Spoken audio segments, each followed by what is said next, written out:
Welcome to the final video of the Jumpstart to Mixing video series. I really hope that this video series has been helpful for you. I hope that what you're seeing is a workflow and philosophy that you can use as a framework for how you mix your tracks. I can't tell you how you're supposed to mix your music, and I can give you specific tips. But one of the most helpful things you can get is workflow, philosophy, and foundational elements. And again, that's why I'm doing this whole Jumpstart series, is so you get those building blocks that I think is lacking in modern recording for people that don't have any formal training. So in this video series, if you followed us all the way through, hopefully you've seen how by starting with the philosophy of basic volume and pan and creating your mix with no effects, creating a static mix with no effects, thinking like that, getting it to sound its best with just volume and pan is crucial. And then on top of that, adding the right EQ to carve out some holes and free up some space for your other tracks, and using ambient techniques like reverb and delay to create depth and a sense of space. All four of those elements are opening up your track and allowing your mix to have some character, and for every element in your mix to have its own place so that you can hear everything, feel everything, and hopefully the final result is something killer. The final element to a great mix, and this is the philosophy I want you to have, is make sure that the mix is exciting, engaging, and interesting across time. Okay, so a static mix, if you play 30 seconds of it, you would listen to the balance in those 30 seconds and say, can I hear everything? You could have that going, and that might be great. But if your song doesn't then have separation and interest and uniqueness and space from the intro to the verse to the chorus all the way through to the end of the song, then it's just one kind of boring, kind of same old, great sounding mix, but it doesn't have any energy or flow or feel from start to finish. That's the other dimension. We looked at, height. If this were a 3D image, height is sort of your volume and EQ a little bit. Width is your panning, where in the left and right is the sound. Depth is sometimes EQ, but also with your ambient effects pushing like the drums further back in the field away from you. All of that helps create this 3D image, but the fourth dimension is taking that 3D image and moving it across time and keeping an interesting journey, okay?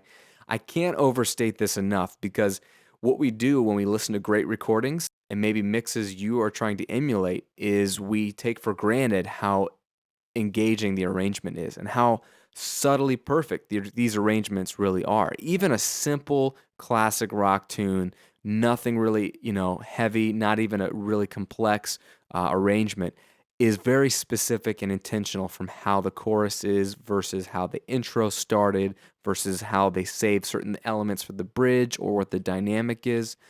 So your job is to, after you watch this video, go back and listen to some of your favorite records, favorite albums, favorite songs, favorite mixes, and analyze them from start to finish. What makes them interesting from every second of the song that you don't want to change the station if it's on the radio? You don't want to flip to the next song. The next verse comes in and it sounds way more interesting than the first verse. What is it about those songs? That's what you need to pick up on, and then apply that concept to your mixes. It will go a long way. It will go farther than if you just grab the best sounding plug-in on the planet. That's not as nearly as important as how are you taking the listener on a journey from start to finish. What I want to do in this video is really briefly show you an example of the same song we were mixing, same song we were editing, in its final mix form. It's still here in Pro Tools in the same session, but I've done EQing and compressing and some reverbs and delays. Just basic things that I was showing you. I've spent some time now and tried to use these basic tools to make this mix polished. But what I've also done is create a transition from section to section. I want to take you on a real quick journey and show you some of the transitions I chose for this mix to give you an idea of what you can do, and then you can take that as a starting point for your mixes. It starts with an intro that I shortened the intro. Originally, they had a much longer intro, but it was too boring, too repetitive, so we shortened it up. So basically, we got to the singing sooner. So that's a problem too. If you have a really long intro, it may be too much of the same. So I cut out a bunch, and it's really light on the drums, and not much instrumentation. So the first intro and verse is going to be slim on the instrumentation.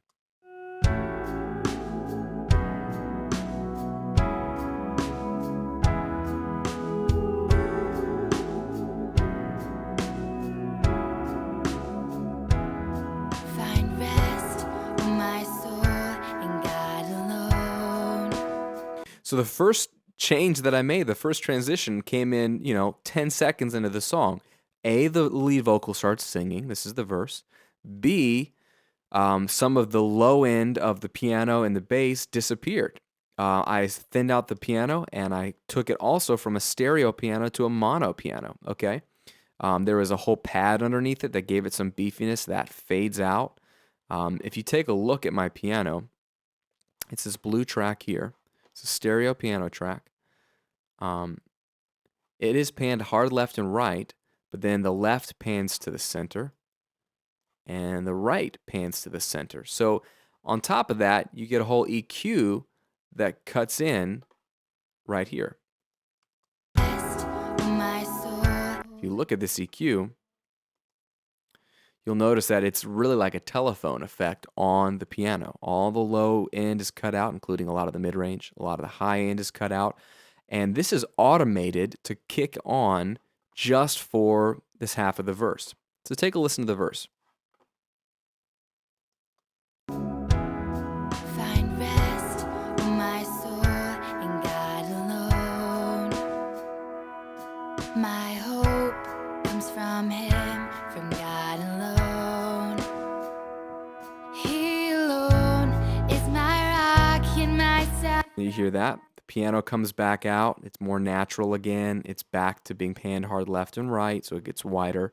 The bass guitar comes in. Those are some simple things that they did, at least on the bass guitar thing, as an arrangement choice. That made a good mix because the band had a good arrangement. They said, let's not have the bass guitar come in at all until halfway through the verse. So that will help you if you had a good arrangement and it was recorded well.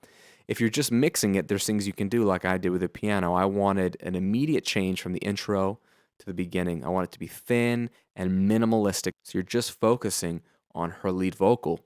But then it doesn't have to stay that way through the whole verse. I kept the second half of the verse a little more interesting. Is my rock and my salvation. He's my fortress. I will not be shaken. Through the fire and storm, Lord, my heart. Okay, so now here's our first chorus. What's one thing we can do? If the drums hadn't already done this, we took out the drums. So it's real simple. And you allow some guitars to strum in here. I mean, this is basic arranging, but again, if you had the drums still playing through or you had everything still happening, the bass still playing, I cut out some of the bass guitar. I think there was a little bit of bass dabbling going on. Took that out. These are some simple things you can do to make sure, oh, now the chorus seems like it's different. It's minimal, but there's a new element coming in, some strumming on the acoustic and the electric. The fire and storm, Lord, my heart is yours. I will trust with hands held high. When the waters rise, Lord, your love. All right, they're building theirs. That's just, bass and drums, good arranging. And then we get into the interlude. This is really the first time where the band actually is all in. We've already done an intro and a verse and a chorus. With hands held high.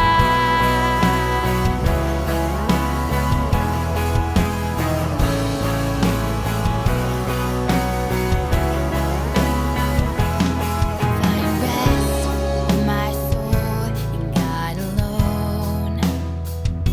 Okay, so this is the second verse, right? We're coming back to the same chord progression, the same melody, but you're definitely still listening to the song because now the verse has a beat. It has a drums.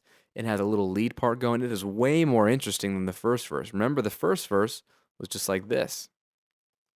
Rest, my soul, in God alone. Real stripped, real basic. You're just learning the song. But come verse 2, you're grooving to it. My soul, in God alone. My hope comes from Him, from God alone. So, I don't want you to miss this. This little lead part, this little lead guitar part right here,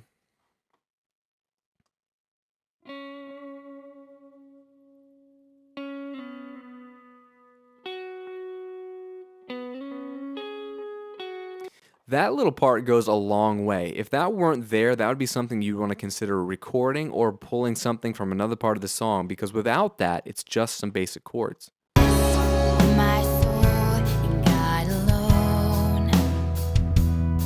My hope comes from Him. Nothing wrong with that at all, but it's a great place to add a little layer there and make sure that guitar is a little more prominent.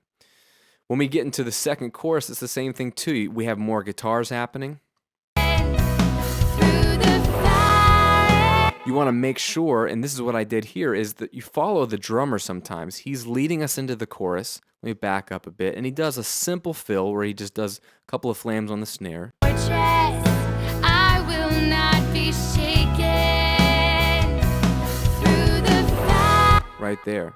Through the fire. You want to make sure that's audible. If it's quiet, if it was played quiet by the drummer, but you know it's there, go ahead and take your volume automation and bump it up so you hear those drums. They are going to lead you into the chorus. Again, through the fire and storm, Lord, my heart is yours. I will trust with hands held high. So again, simple arrangement. There's a harmony there. Second chorus is a great place to introduce a harmony. If you have a harmony on the entire song, take it out at the beginning and just allow it to come in and build with it. That way it gives you something to sweeten the pot every section of the song. Don't give them everything at the beginning of the song. Keep it simple, or take out some elements, or swap things around. If you had a harmony one time, take it out another time. Try and experiment, but don't keep it all the same all the way through. I hope you're tracking with me here. Coming out of this chorus, there was something that needed to be done. Take a listen to what I ended up doing here. Love is life. I will trust with hands held high.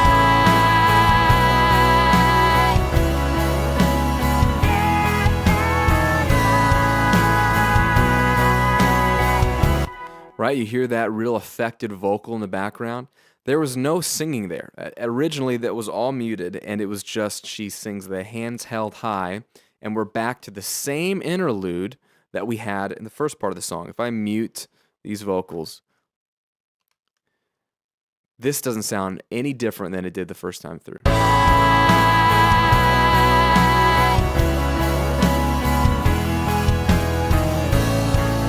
Okay, that's the second interlude. Remember that. Here's our first interlude.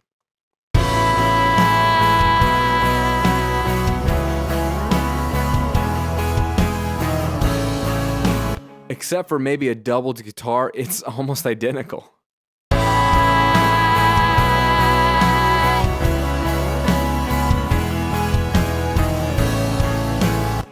And honestly, there's nothing wrong with the mix. Okay, everything sounds fine, but this is the point I'm getting at. That isn't going to cut it. That's not interesting enough. Even though it's only 8 bars, that 8 bars is wasted space if it doesn't keep the listener's interest.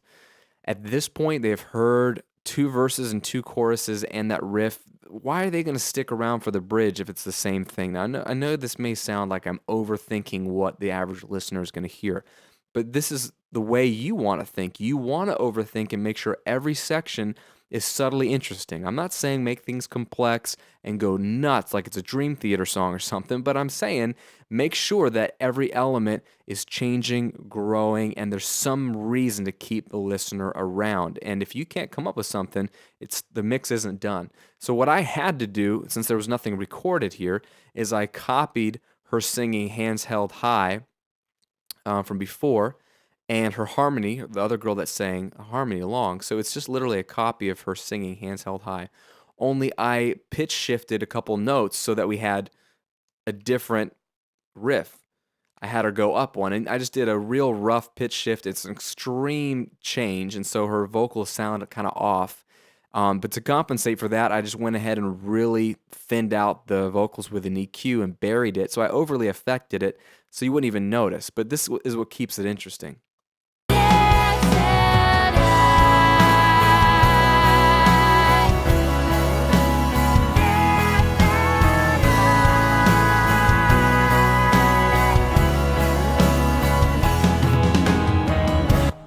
That's all it needed. I mean, that was it. It literally took me like 10 minutes to find the piece, copy it, copy her harmony, jack up the pitch, and affect it and make it interesting. And it's just a nice little echo.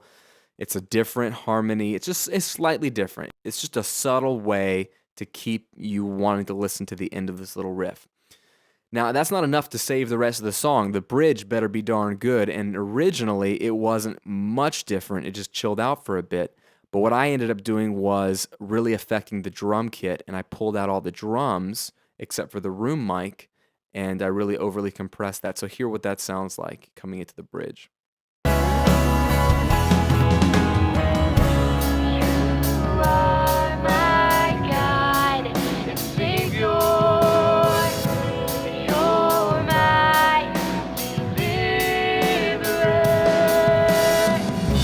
All right, so overly aggressive, just trashy drum sound.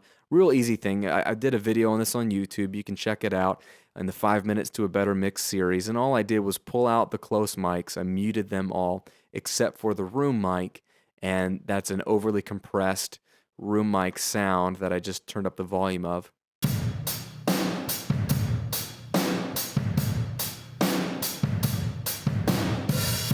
Super cool. And so I just featured that sound. It's the same beat, but why not just change up? Again, all it is a volume difference. There's no volume on the kick, snare, and overheads or toms, but there's a lot of volume and compression on one mic. And so that wasn't an effect that I needed to do or a plug-in. I just simply featured one drum mic over the others to change up the drum sound. And then all I did was thin out the EQ on the vocals. I decided to make the vocals sound a little more muffled so that the second half of the bridge, when it really kicks in, and the drums and the guitars come back in, so the drums and the vocals would both open up at the same time. So take a listen to that too. God and Savior, you're my deliverer.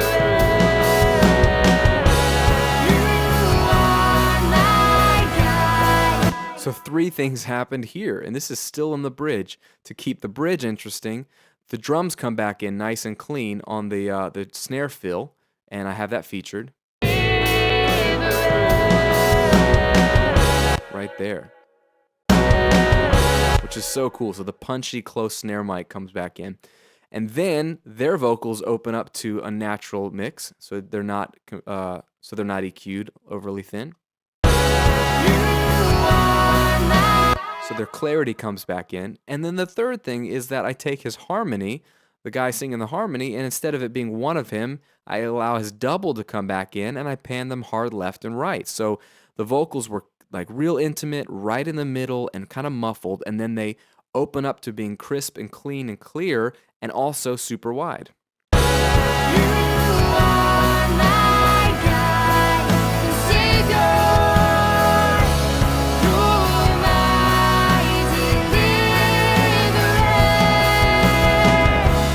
All right, so 3 things were happening there, and that keeps the second half of the bridge interesting.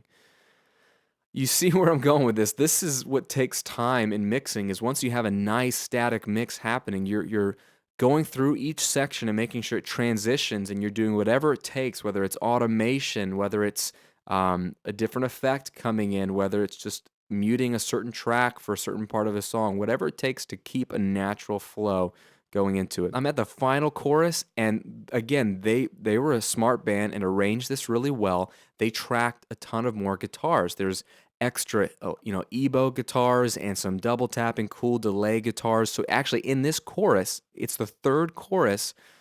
Technically, it's kind of the 4th chorus because there's a real quiet one. There are more layers of guitars happening than ever before, so it's kind of like the climax of the entire song. And so I didn't have to do much but just get the song to this point.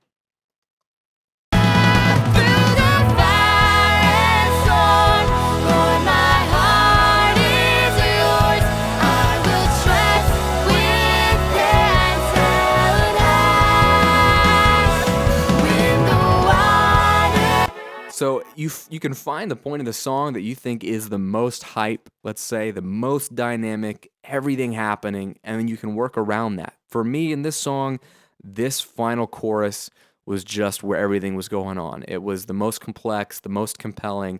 It was the payoff. Every mix has to have a payoff, a place that you're so satisfied for listening to it. Either you're waiting, there's tension in the mix, waiting for it finally to open up, or maybe it's open the whole time and the payoff is a nice mellow part that just soothes your soul. Whatever it could be, discover that payoff part in a mix. Make sure that is featured and prominent and excellent, and then tailor the rest of the mix to get to that point and to serve that point so that it's a nice natural transition. And when you get there, the listener goes, man, this is awesome. But it's been interesting all the way through. And so for me in this song and a lot of songs, it can be the final major rockin' chorus. So that's the idea. As you're listening to your mix, as you're debating, am I done with this mix or am I not done with this mix? You're probably not done if it's not 100% interesting start to finish. Granted, if you've been spending hours in front of the mix, you're going to be a little more tired of it. It won't be as fresh and as new to you. But that's why you need to take breaks. That's why you need to go listen to it in your car or in another environment. That's why you need to invite other people in to listen to your mixes sometimes to get some feedback, to see what they're thinking as a fresh listener. Not to criticize your skill, but just to say, hey, I feel like the song is real bland, or that was a really kind of an abrupt change. Maybe you're making it too interesting because you're used to the way things sound. That's always a great way to gauge how you're doing. Bring in some feedback, but then ultimately just think about it real practically. Is it interesting start to finish? Do I have the same parts playing all throughout the song? The best way you can fix that is use your mute button. Just write some mute automation, delete some parts. It doesn't take any effort or any time or any extra parts. You're actually getting rid of parts. So try that, work backwards, cut away things until you've got a great, interesting arrangement.